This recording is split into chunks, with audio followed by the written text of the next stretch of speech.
She lay crumpled beneath the garage awning, blood staining the snow like spilled ink. Her voice was barely a whisper. "No hospital. They'll find me." Noah Delgado froze. "Who's after you?" he asked, kneeling beside her.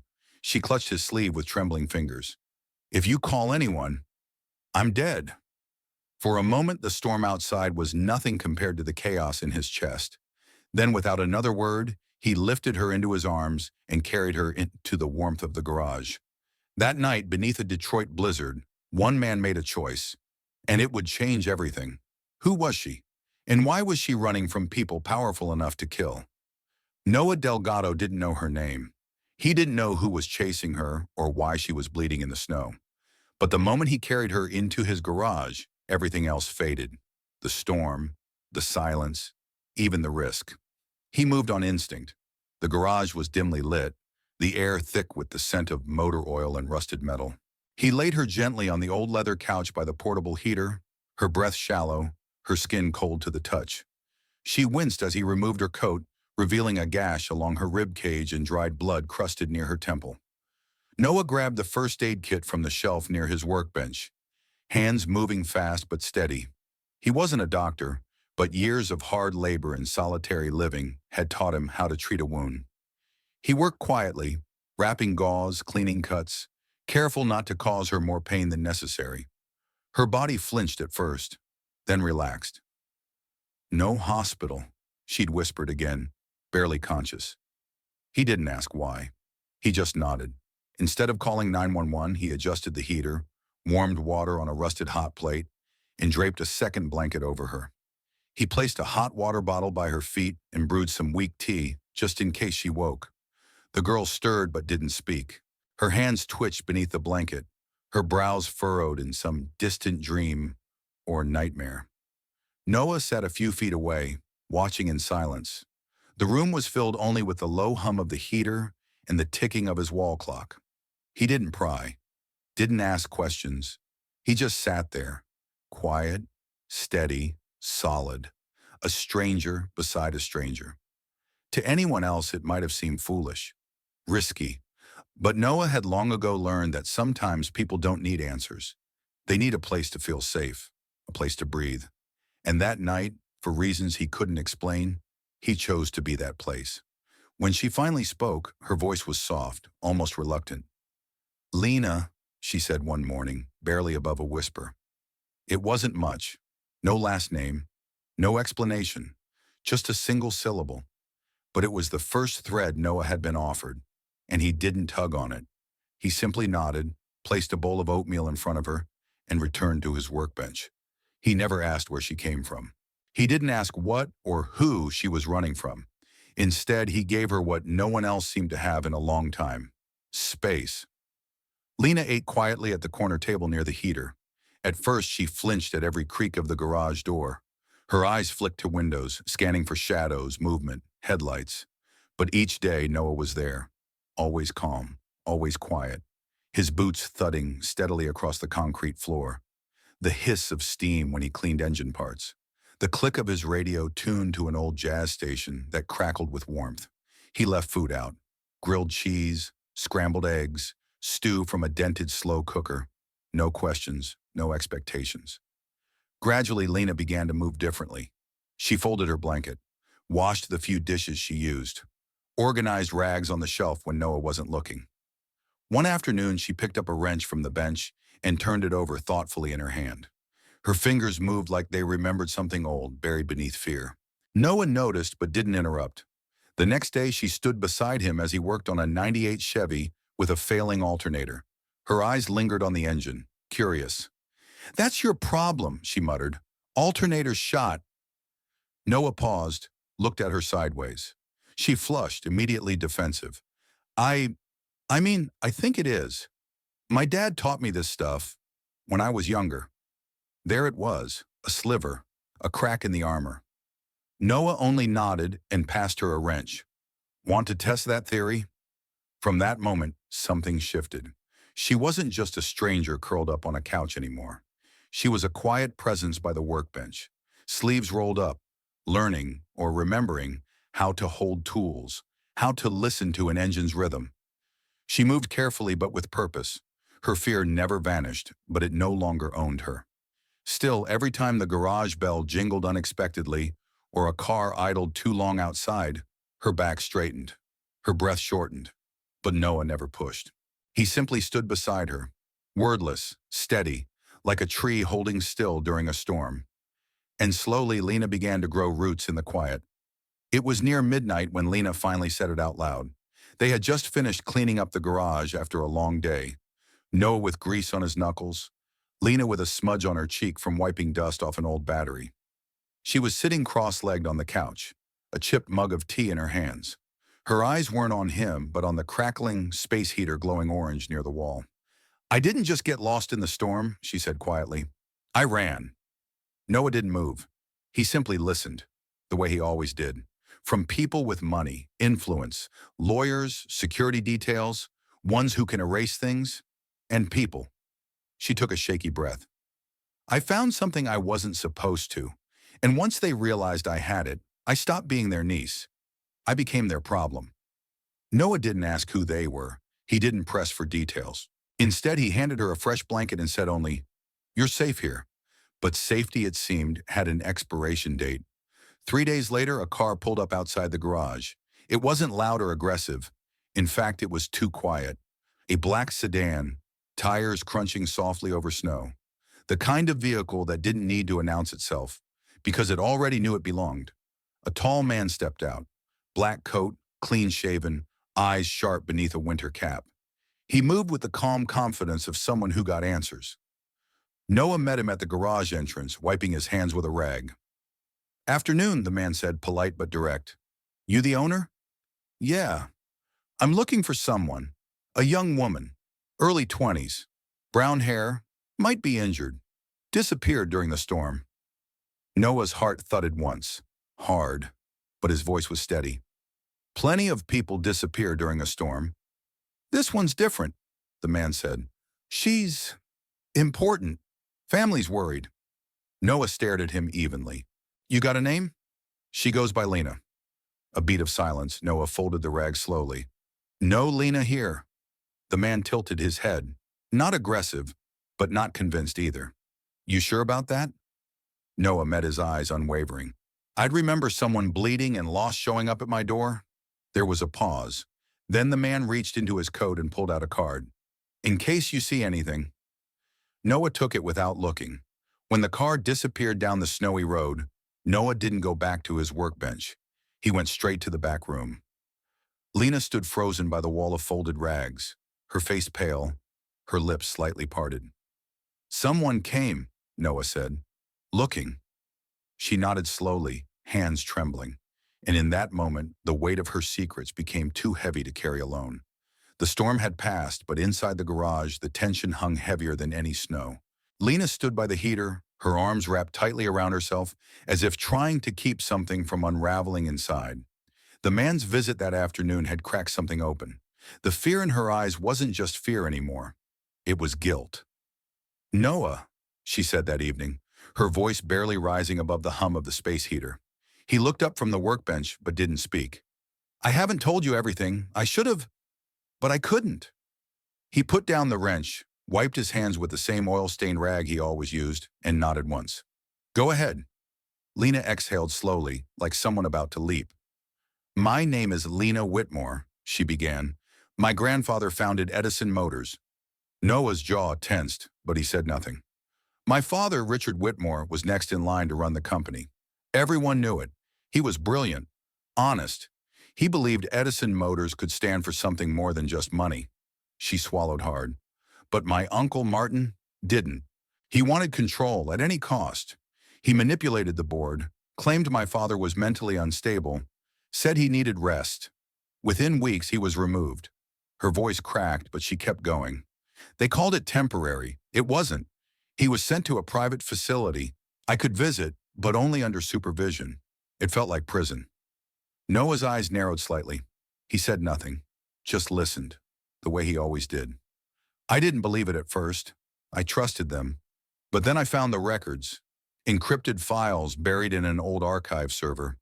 Fraud, shell companies, money being funneled out of Edison. Millions. She met his gaze now, her own trembling. When I confronted my uncle's assistant, she warned me to disappear. Said if I wanted to live, I had to run. Lena reached into her coat pocket and pulled out a folded, creased envelope. This is a copy of what I found. The originals are hidden. If anything happens to me, Noah raised a hand gently. Don't say that. She hesitated, then whispered, I never meant to lie to you. I didn't want to watch your kindness disappear when you knew who I was.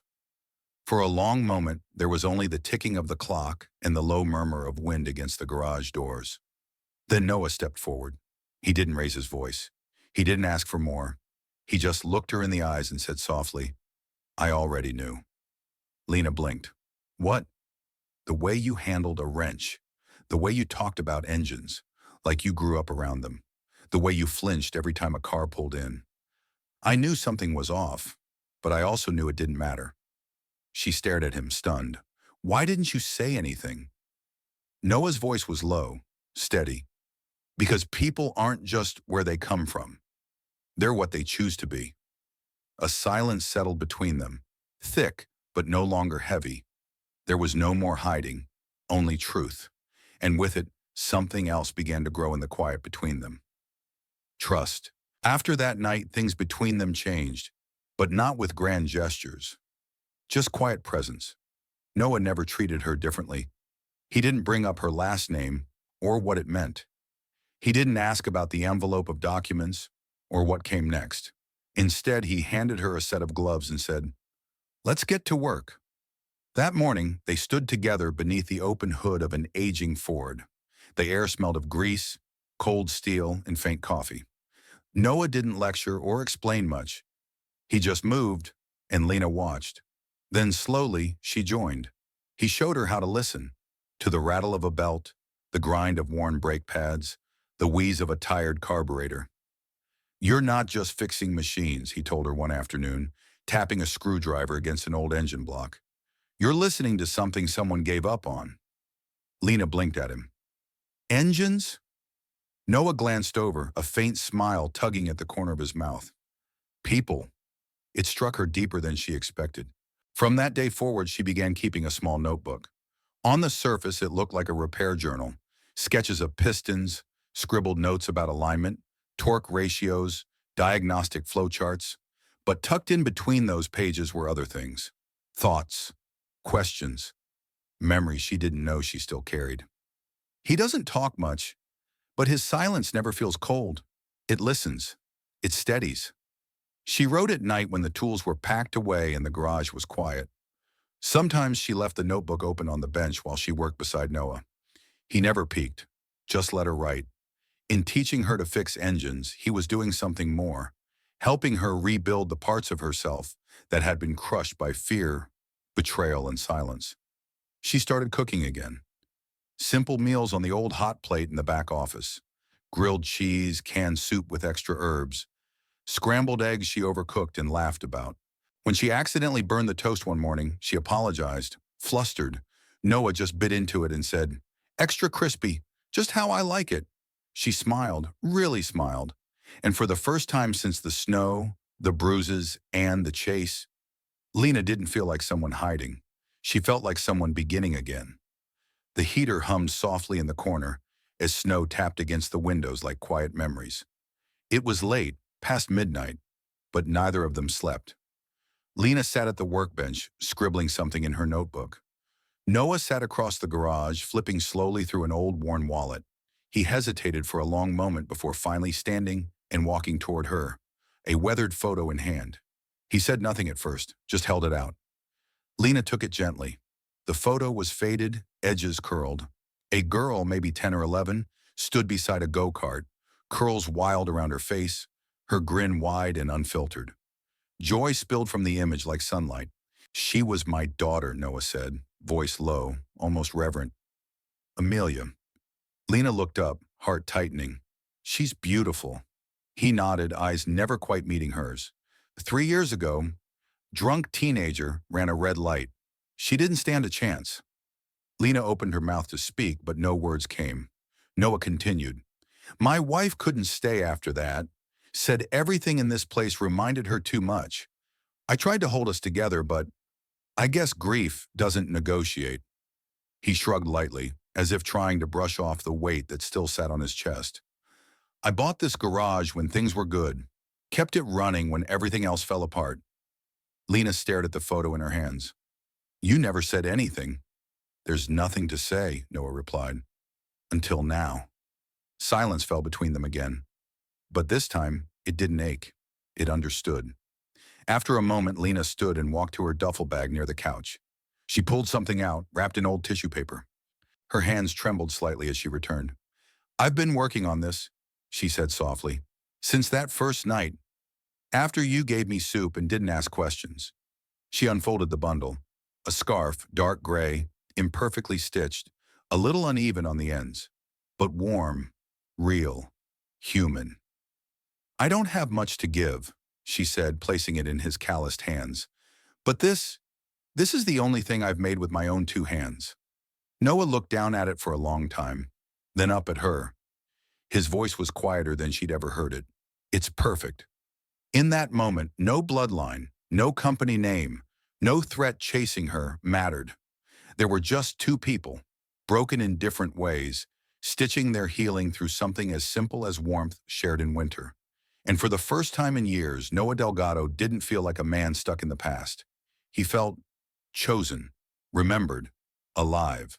The snow had begun to melt. Small rivulets formed outside the garage, tracing delicate paths through the grit and gravel. Inside, the air felt heavier, not with winter, but with the weight of what was coming. Lena stood near the workbench, clutching a thick manila envelope to her chest. Her knuckles were white, her eyes distant.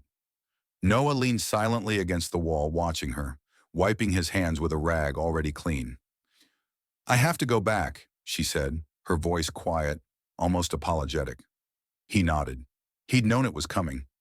The moment she started pacing more, staring out the window longer, folding and unfolding that envelope like it was made of glass, he knew. I can't keep hiding, she said, more to herself than to him. If I stay here, I'm just surviving. And my father, he's still locked away because of all this. Noah said nothing, but his presence was steady, solid. Lena stepped forward and placed the envelope on the workbench between them.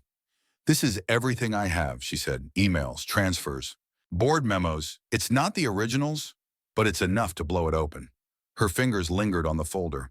If I don't come back, Noah stopped her with a single word. No, she blinked.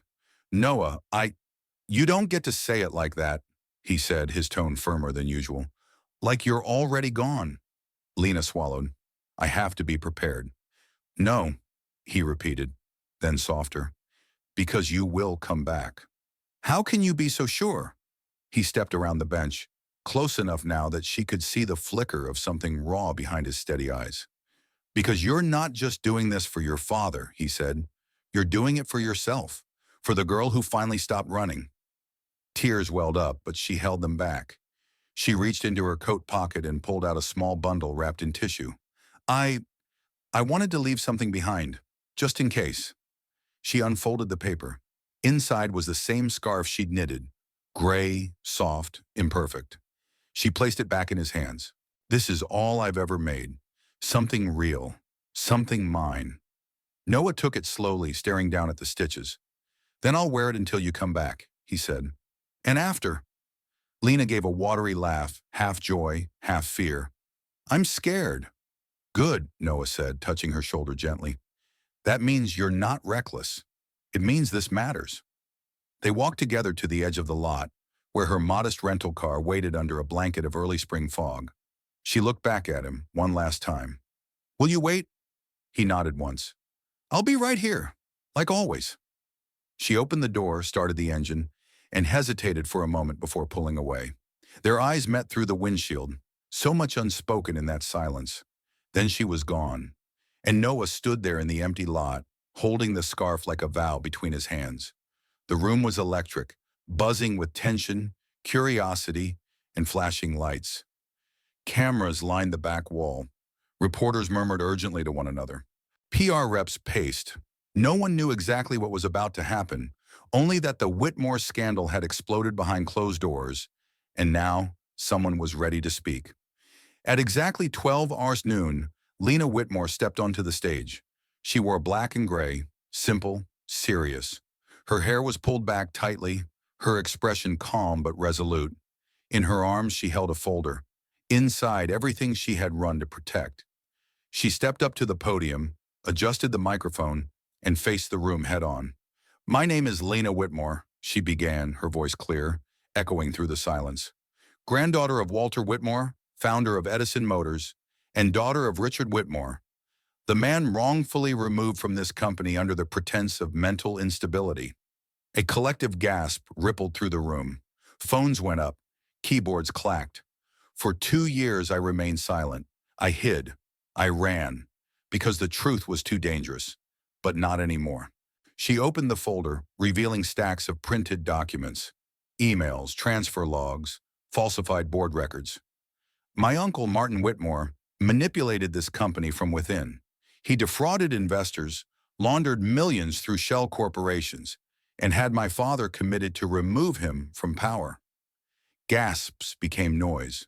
Reporters now stood, recording, whispering, typing furiously. I came back not to claim the company, but to end a lie, to restore what was stolen. She stepped aside.